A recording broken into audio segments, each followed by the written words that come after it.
This ski season started 2 weeks early, and that's the earliest in more than 50 years. That's slightly higher compared to recent years, but that's still a problem. Rynearson Stadium can hold a crowd 5 times the size of last season's average. Oh, God. You get busted up for 52 weeks, but that's not the only price you'll pay. I'm absolutely fired up about leading this football program. Chris Creighton talks about taking over at Eastern Michigan University. He left Drake University to become Eastern's 37th full-time coach and 3rd in 5 years. Today is not about a head coach. Today is about Eastern Michigan football. A program in disarray. The October 18th murder of wide receiver Demarius Reed capped off a season in which the Eagles finished with their second straight 2-10 season. Nobody can play here because they're not a Ron English's secretly recorded tirade to the team days after the murder cost English his job as head coach. Creighton believes he can turn things around at Eastern Michigan. Wherever we are as a football program, there's a line above it, and that's our potential. And the area between those two lines is a gap. And we're going to close the gap. That's easier said when it comes to EMU football. We're going to wake up every morning and we're going to find ways to close. The Eagles finished 6-6 in 2011. That marks the only season since 1995 Eastern Michigan has not posted a losing record. That history is having an impact at the gate. The Eagles averaged about 4,000 fans per home game last season. That's slightly higher compared to recent years, but that's still a problem. Rynearson Stadium can hold a crowd 5 times the size of last season's average. There are growing feelings around campus Eastern should drop to another level or eliminate the program. But neither will happen. That's the word from the university's athletic director. I believe in the quality of the experience of our student athletes and staying in Division I. We're very competitive in many sports. So I can't wait to get started. Chris Creighton left Drake with the university's best winning percentage. His job now is to provide success in a stadium that has not seen too many fans or victories. With your news that's straight to the point, I'm Dave Leval, TV 20 News at 10. Probably like 5. That's how many times South Lions' Connor McCollum has hit the slopes this season. This day finds him and friends at Mount Holly Ski Resort. It's been really cold outside. McCollum is not the only one who shares the view that's put a slight chill on an industry that thrives on winter. We haven't had to make snow for over a month. Mark Tibbetts runs Mount Holly. The resort has everything skiers and snowboarders crave. 7 lifts take you to the 19 trails that cover 105 acres. That includes new terrain parks where you can test your skills. This one will be a good season. It won't be a record season, but it will be a very, very good season. This ski season started 2 weeks early, and that's the earliest in more than 50 years.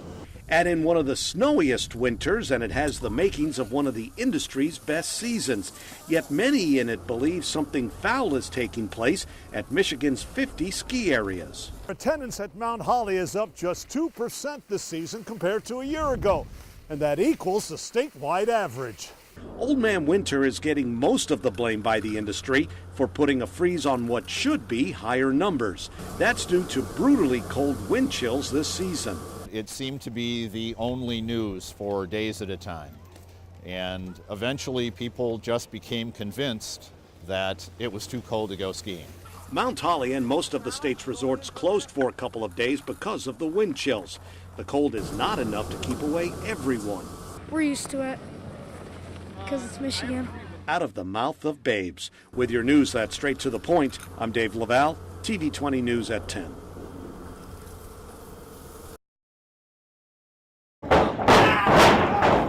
Keith Sweat is not having a good day. It seems like everyone wants a piece of him. Hey, come on now, you got to give me a clean break. Out of the ropes, let's go. 1. Sweat is training for his night job. He's known the rest of the time as Mark Ross. I mean, I've been a fan since I was 8. Which is why Ross is among the students at Port Huron's Blue Water Championship Academy. So if I'm your size, you came right in underneath like this. Right. Andrew Darcy reopened his wrestling school after a 6-year hiatus. The former pro wrestler is ready again to teach students about what he knows regarding the squared circle. A lot of pain. But Darcy is serious when it comes to teaching professional wrestling. He admits it takes a special person to step into the ring. Someone who has athletic ability, someone who has the drive, will, and determination to succeed.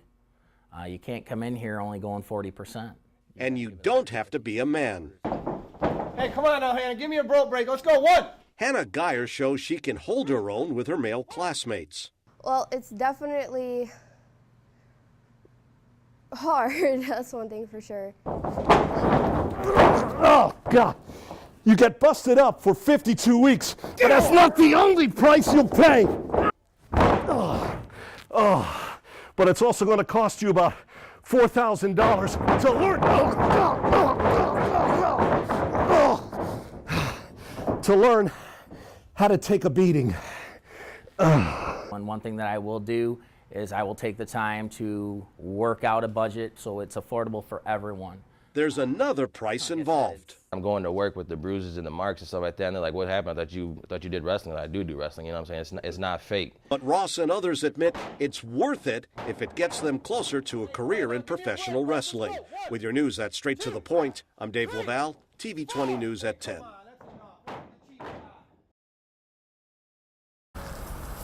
Detroit's Andre Rousseau and his family stopped by to see the Wayne State University football team. That's Coach Winters right there. Hi, Andre. Nice to meet you. Welcome. This is not your typical visit. The 13-year-old meets the Warriors. They're about to become more than just players for Rousseau to watch. Today we signed our first recruit for the class of 2019.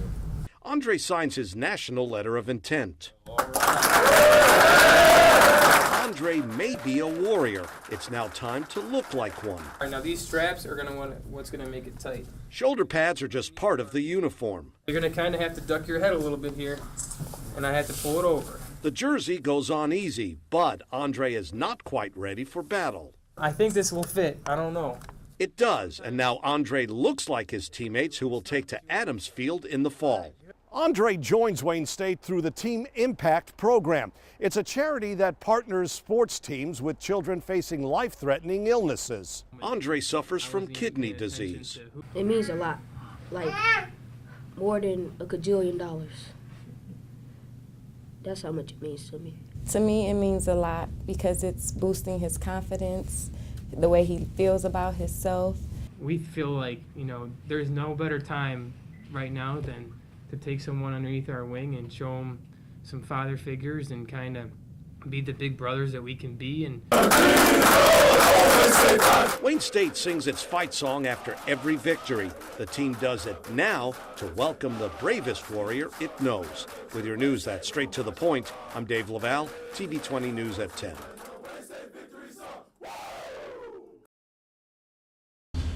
Good evening and thanks for joining us. I'm Dave Leval. Melissa is off tonight.